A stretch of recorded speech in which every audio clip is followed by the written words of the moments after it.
Welcome! Today we're going to discuss the tool prototyping, and as you can already guess by the word, this tool is used by creating different sorts of prototypes. These can be very helpful for design teams to test their concepts and products with their clients and their users.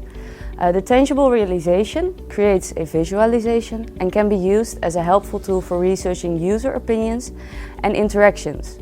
We will demonstrate this tool with the help of the case of the Parktheater. Okay, so thank you for being here, Lisa. You used prototyping as a design tool for your project. Can you shortly explain what you did? Yeah, for Parktheater we had to develop a game that could connect people. So by this we mean connecting companies and stakeholders, finding connections, creating connections or deepening existing connections. And for this we had to create a prototype for our client to see if all his wishes were met. Okay, so how did you develop the first prototype? For the first prototype, we really tried to keep into account the wishes of our client. So the first setup was kind of like the game of Goose, with different elements that basically gave players the chance to create a connection. Okay, thank you. Okay, and what did you do with that? Well, we showed our first prototype to the client, and we found that a lot of new insights came about in this meeting because we used the prototype as a discussion point, which allowed the client to really see how it would be used in practice. And in this way, a lot of new insights came about that otherwise would not have been there if we didn't use the prototype. Okay, that sounds clear. And how did the client react to that? He thought at first that the game was quite limited. So then after a discussion and a dialogue with our client, he came to the conclusion, or we came to the conclusion that it would be nice that the game didn't have a starting or end point. Okay, and how did you implement this? Well, keeping in mind the discussion we had with our client, we decided to make the game infinite and essentially created infinity loops that would be implemented in the game and allow the user to play it for as long as they would want to. Okay. And what did you do with this prototype? Well, we showed it to our client again, and this again created a new dialogue about what improvements could be made, and he felt that it was very limited to people who do not know each other yet. So the idea was that the game should be extended, and essentially another dimension should be created for people who do know each other already, so that they could also play the game. Okay, thank you. And what did you do with this feedback? Well, we took it into account and we created a game that could be played at 2 levels. So essentially we created another dimension for people who already knew each other and gave them the ability to play the game as well.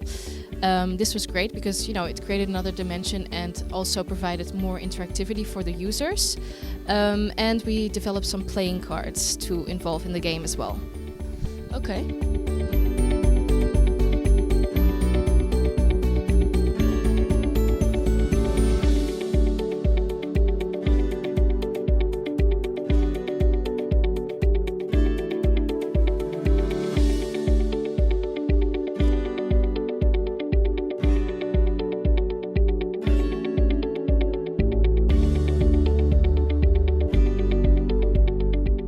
And how did the client react to this third prototype? Well, we showed the prototype again, and this was really awesome because he again got to see how the game would be used in practice, and he was generally very happy with the result. Okay, that's nice. And what will be your next step? The next step is develop questions for the playing cards and to test the prototype with users. So there will probably be a lot more insights that will come about from this and a lot more prototypes, but I think it's the next logical step. Okay, so overall, what was the added value for your project to use prototyping? Well, the added value was really that using a prototype as a conversation piece really helped us get to new insights that otherwise would have not been there if we didn't have the prototype with us. Once we actually have a tangible product in front of us, I'm sure there will be a lot more new insights to discuss, but we can keep developing from this. Okay, so Lisa, thank you for your clear story, and I hope the game for your project will be a great success. No worries, thanks. Besides the case you just saw, you can apply prototypes in many different cases and in many different ways. There are a lot of phases in between of low and high fidelity prototyping where you can still design prototypes. Just make sure that you know beforehand what you would like to test and in which phase. For more information, you can check out the LibGuide and start designing yourself.